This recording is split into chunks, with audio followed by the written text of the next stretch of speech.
সম্মানিত ভিউয়ার্স, আসসালামু আলাইকুম। সবাই কেমন আছেন? আশা করি আল্লাহর অশেষ রহমতে সবাই ভালো আছেন। তো আজকের ভিডিওতে আলোচনা করব সোনালী মুরগির সর্দি সর্দি অথবা ঠান্ডাজনিত রোগ যেটাই বলেন, এই বিষয়ে আলোচনা করব।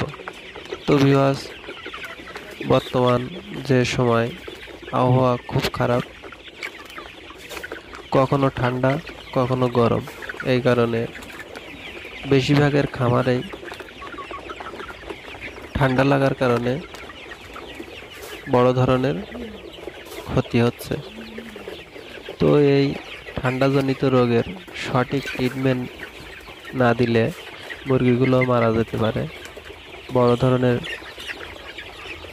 লস হতে পারে।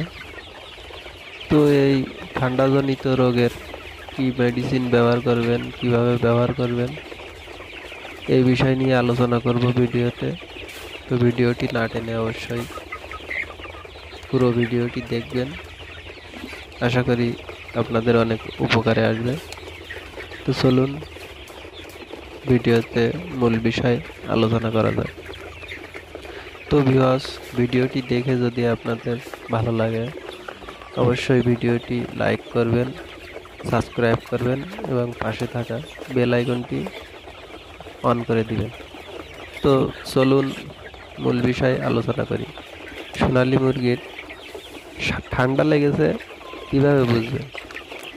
অনেক সময় দেখা যায় মুরগির বাচ্চা অথবা বড় মুরগি ঝিম ধরা হয়ে থাকে এবং নাকে পানি থাকে। এরকম যদি থাকে তাহলে বুঝতে হবে মুরগিগুলোকে ঠান্ডা লেগেছে। এবং আরও খেয়াল করলে দেখতে পাবেন যে মুরগিগুলো খাওয়ার চাহিদা আগের চেয়ে অনেক কমে গিয়েছে। যদি এমনটাই হয় তাহলে বুঝতে হবে যে মুরগিগুলোকে ঠান্ডা লেগেছে। তো ভিউয়ার্স, মূলত সোনালী মুরগি বলেন আর যে কোনো মুরগি বলেন, সর্দি থেকেই রানীক্ষেত অথবা গাম্বুরা রোগে সৃষ্টি হয়। তো এজন্য খামারে যদি ঠান্ডাজনিত রোগ লেগে থাকে, যদি লাগে অবশ্যই দ্রুত ডাক্তারের পরামর্শ নেবেন।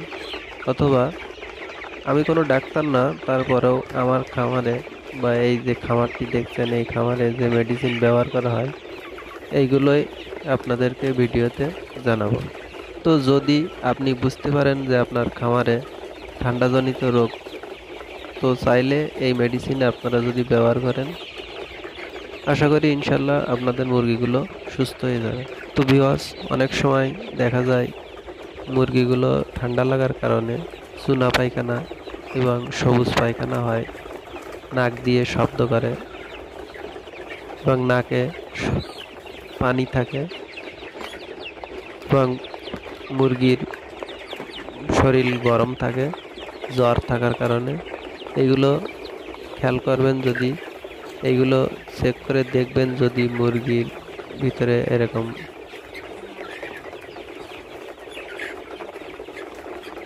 যদি মুরগির খামারে দেখেন এরকম কিছু, তাহলে ভালোভাবে দেখবেন। দেখার পরে যদি সঠিক বুঝতে পারেন মুরগিগুলোকে ঠান্ডা লেগেছে, তো এই মেডিসিনগুলো ব্যবহার করবেন। আশা করি মুরগিগুলো ভালো হয়ে যাবে। তো ঠান্ডাজনিত রোগের কারণে 3টি মেডিসিন ব্যবহার করবে। মেডিসিনগুলোর নাম ডক্সিভেট, রেনাটা কোম্পানির ডক্সিভেট। এই মেডিসিনটি ব্যবহার করবেন প্রতি লিটার পানিতে 1 গ্রাম হিসাবে। এবং এর সাথে আরও একটি মেডিসিন ব্যবহার করবেন, টাইলোসেপ অথবা টাইলোসিন গ্রুপের যে কোনো কোম্পানির একটি মেডিসিন ব্যবহার করতে পারেন। টাইলোসেপ অথবা মাইক্রোস্টাপ, এই মেডিসিনগুলো টাইলোসিন গ্রুপের একটি মেডিসিন। এবং ডক্সিভেট, এটার গ্রুপ ডক্সিসাইক্লিন, ডক্সিভেট, ডক্সিএভেট, ডক্সভেট, বিভিন্ন কোম্পানির আলাদা আলাদা নাম, তবে মেডিসিনগুলোর গ্রুপ একই গ্রুপ, ডক্সিসাইক্লিন এবং টাইলোসিন গ্রুপ।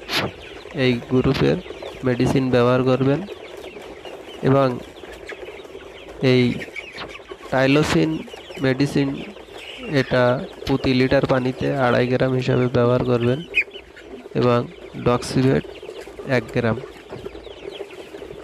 এই দুইটি মেডিসিন একটানা রাতে এবং দিনে 3 দিন ব্যবহার করবেন এবং এর সাথে আরও একটি মেডিসিন দিবেন, একমি কোম্পানির বরন্সকোভেট অথবা স্কয়ার কোম্পানির রেসপিরন।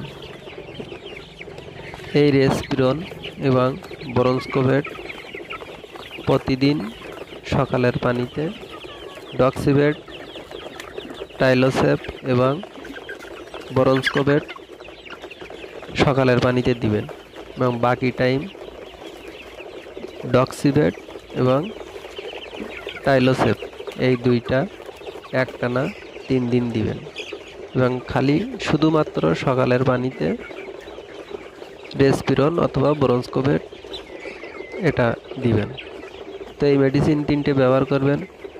আশা করব আপনাদের খামারে ঠান্ডাজনিত রোগ থাকবে না। তো ভিউয়ার্স, এই ছিল আজকের ভিডিও। তো ভিউয়ার্স, আরও একটি বিষয়, অনেক সময় দেখা যায় মুরগির নাকে কোনো সর্দি নেই, কিছু নেই, শুধু কাশে। এই বিষয় নিয়ে আমি পরবর্তীতে একটি ভিডিও দেব, অবশ্যই আপনারা দেখবেন। তো ভালো থাকুন সবাই, আল্লাহ হাফেজ।